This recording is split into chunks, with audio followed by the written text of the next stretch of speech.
একটা কাজ করতে নিলে যদি মনে হয় যে এই কাজটা এখন করব না পরে করব, যদি আলসি করে বসে থাকি সেই কাজটা আজকে করব না কালকে করব, এই করে করে দুদিন যে কিভাবে পেরিয়ে যায় করাই হয় না। যাই হোক, গুড মর্নিং এভরিওয়ান, কেমন আছো সকলে? আশা করছি সকলে তোমরা ভীষণই ভালো আছো। আমরা মোটামুটি সবাই ভালো আছি। এখন ঘড়িতে প্রায় বাজে 7:30। এখন থেকেই তোমাদের সবাইকে সাথে নিয়ে আজকে ব্লগটা স্টার্ট করলাম। আশা করছি তোমাদের আজকে ব্লগটা দেখতে খুব ভালো লাগবে। সকালে উঠে ফ্রেশ হয়ে এই যে চলে এসেছি রান্নাঘরে। তো মা তো আমাকে কখন থেকে বলছে যে একটু খেয়ে নাও খেয়ে নাও, মানে কালকে কি হয়েছে, বাবা আম এনেছিল না, তো সেটা কালকে রাত্রে খাওয়া হয়েছে, কিন্তু আমি তো কালকে রাত্রে ভাত খাইনি, মানে আর কিছু খেতে ইচ্ছে করছিল না, পেট একদম ভর্তি ছিল, তো আমি খাইনি। তো আমাকে মা সকাল থেকেই বলছে তুমি মুখটা ধুয়ে সাথে সাথে কিন্তু আম দিয়ে দুধ দিয়ে খেয়ে নিও। তো আর কলাও ছিল, একটা কলাটাও নষ্ট নষ্ট হয়ে গেছে, তো ওইটাও একটু নিয়ে নিলাম। তো এই যে একটু আমও নিয়ে নিলাম। তো সকাল সকাল এভাবে আমার খেতে ইচ্ছে করে না, আমার মনে হয় কি ভাতটা রান্না করার পর একদম একসাথে সবার সাথে ভাতটাই খেয়ে নেব। তো কিন্তু এখন কি হয়, মানে মাম্মা উঠে একটু দেরি করে, বর্মশাইয়ের কখনো একটু দেরি হয়ে যায়, তো আমারও ভাতটা খেতে খেতে অনেকটাই বেলা হয়ে যায়, 9:30 10টা বেজে যায়। আর আমি তো সেই সকালে উঠি খালি পেটে একটু শুধু জলটা খাই, তো তার জন্য আজকে মা খুব তাড়া দিচ্ছে, বলছে তুমি আগে খেয়ে নাও তারপরে যত কাজ আছে সব করবে।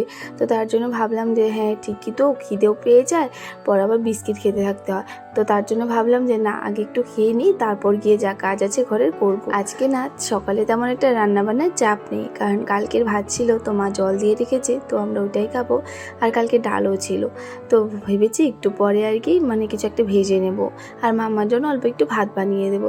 তো একটু দেরি আছে, রান্নাটা বসাবো ভালো, একটু পরে বর্মশাই উঠলি তারপর রান্নাটা বসাবো, কারণ তাড়াতাড়ি হয়ে যাবে। আর ভাতটাও রান্না যেহেতু নেই, তো ভাবলাম এই যে ঘরের যা কাজ আছে আর কি সব ডাস্টিং করা এইসব আর কি করিনি, যত তাড়াতাড়ি করে রাখতে পারবো অতই ভালো, কারণ এই যে গরম একটু পরে শুরু হবে কি আর বলবো। আমার না এই গরমের দিনে কাজ করতে একদমই ভালো লাগে না, মনে হয় যে না একটু শুয়ে থাকি, বসে থাকি, ফ্যানের তলে থাকি, মানে একটু হাওয়া খেতে থাকি, মানে এমনটা আর কি মনে হয়।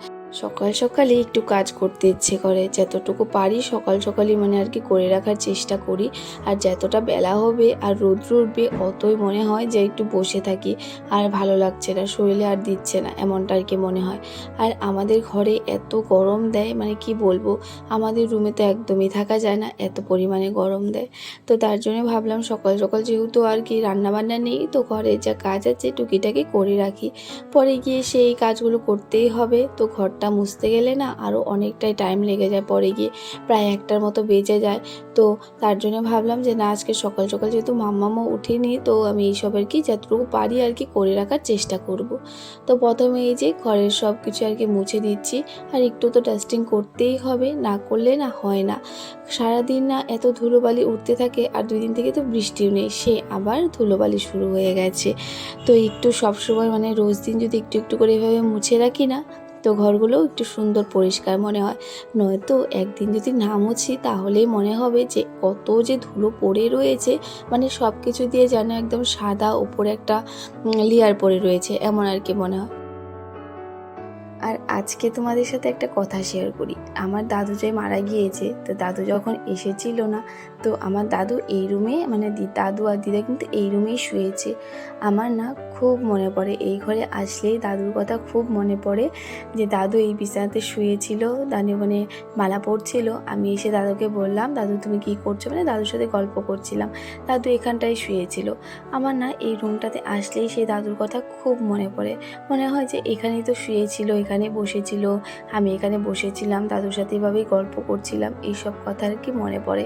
আগে মামার বাড়ি গেলে দাদুকে রোজ দিন বিকেলবেলা বলে দিতাম দাদু আমার জন্য কিছু নিয়ে আসবে, তো আমার সাথে দাদু খুব মজা করতো।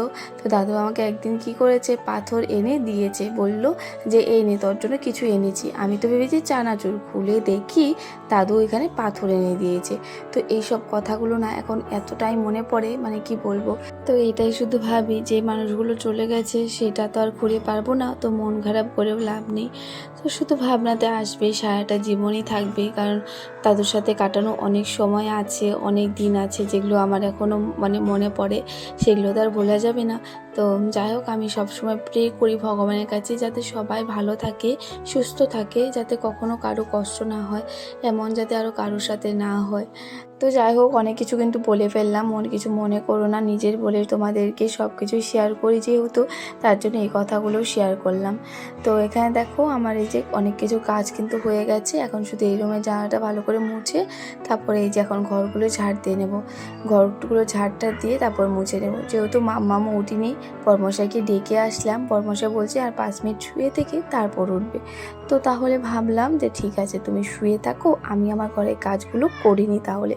তো এখানে তো এখনও উঠেও নি বলে আমি রান্নাঘরে যাইনি, তো ভাবলাম ঘরগুলো ঝাড় দিয়ে ঘরটা মুছে তারপরেই যাব রান্নাঘরে, রান্নাটা বসাবো।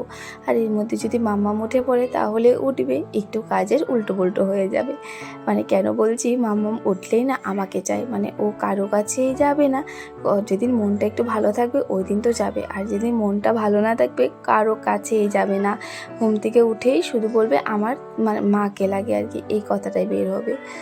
তো যাই হোক, এখানে দেখো আমি ঘরগুলো ঝাড় দিয়ে নিলাম, এখন সবগুলোই ঘর আর কি মুছে নেব।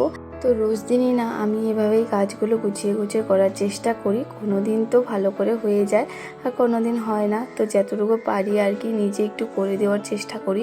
সব সময় তো আর সবার ভরসায় থাকলে হবে না, নিজের ঘর নিজের সংসার সব কিছু কিন্তু নিজেকেই সামলাতে হবে। তো তার জন্য সবসময় চেষ্টা করি নিজে একটু সুন্দর করে সব কিছু গুছিয়ে রাখার, সুন্দর করে রাখার। তো দেখো, মা তো সারাটা জীবন ধরে সংসার করছে, তো এখন তো একটু নিজেকেও মনে হয় না যে হ্যাঁ আমি একটু মাকে কোনো কাজ করতে দেব না, আমি নিজে করব। কিন্তু সত্যি কথা বলতে আমার এই ছোট্ট মাম্মামকে নিয়ে না সব কিছু করা একদম অসম্ভবের মতো কথা বলতে পারো। মানে এই যে ঘরটা মুছে ঘরের সব কাজ বাজ করে রান্নাবান্না সারতে অনেকটাই কখনো প্রবলেম হয়ে যায়, তো কখনো তো তার জন্য মাই রান্না করে ফেলে। তো সত্যি কথা বলতে আমার মা মানে শাশুড়ি মা যদি না থাকতো হয়তো আমি মানে একা হাতে এত কিছু হয়তো করতেই পারতাম না। আমি না সব সময় কিন্তু চেয়েছিলাম যে আমার যাতে শাশুড়ি আর শ্বশুর থাকে, একে কিন্তু শ্বশুর শাশুড়ি চায় না, কিন্তু আমি সব সময় চেয়েছি। কারণ কারণ শ্বশুর শাশুড়ি বাড়িতে থাকলে যদি কোনো একটা ভুল করি তো বলে দিতে পারে। আর হ্যাঁ, ঝগড়া তো হবে, রাগারাগিটা কিন্তু চলেই থাকে সব শাশুড়ি বৌমার মাঝখানে, কিন্তু যদি ওই রাগটাকে ধরে রাখি তাহলে সেই মানে ঝগড়াটা বেড়ে যায়। তুমি যদি নিজের মার মতো করে চলো তাহলে দেখবে সেই রাগটা আর থাকে না, কারণ নিজের মার উপরেও তো আমরা কখনোই রাগ করে থাকতে পারবো না। তো এটা ভেবেই আর হলো একটাও সবচেয়ে যেটা বড় কারণ, যাতে আমার মেয়ে যাতে ওর দাদু ঠাম্মির আদরটা পায়, এটা আমি সব সময় চেয়েছি যে আমার দাদু ঠাম্মিকে যেমন আমি পেয়েছি ওমন যদি আমার মেয়ে বা ছেলে যাই হতো তো ও যাতে এই আদরটা পেতো।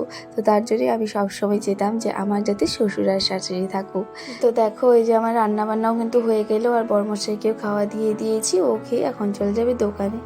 এই যে দেখো এখন আমার মাম্মা আমার বাবার আদর খাচ্ছে, বাবা এখন দোকানে চলে যাবে।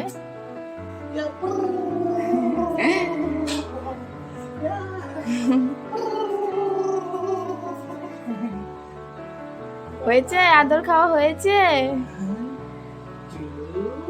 আবার সেই দুপুরে তো যদি ঘুমিয়ে থাকে তখন তার দেখা হয় না, আবার সে রাত্রে দেখা হবে ওর সাথে।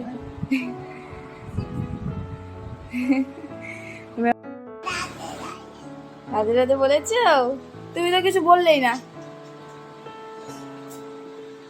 বলেছো বাবাকে রাধে রাধে? আচ্ছা চলো এখন তোমাকে খাইয়ে দিব। হ্যাঁ, এই দেখো মাম্মার পায়ে এখানে কিসে কামড় দিয়েছে মাম্মা? পিঁপড়া। তো এই দেখো এখানে কামড় দিয়েছে, এখন ওর ঠাম্মি এখানে চুন লাগিয়ে দিয়েছে, আর বাবাকে এসে দেখাচ্ছে যে আমার দেখো এখানে কি হয়েছে।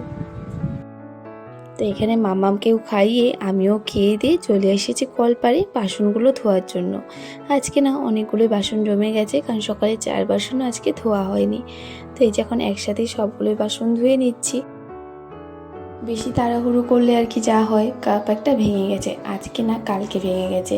এই যে গোল্ডেন কালারের কাপটা আছে না, দেখতেই পারবে, তো সেই কাপটায় আর কি আমি একটা ভেঙে ফেলেছি।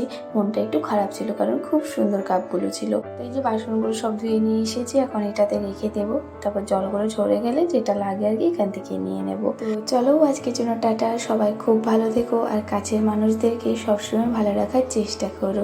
রাধে রাধে।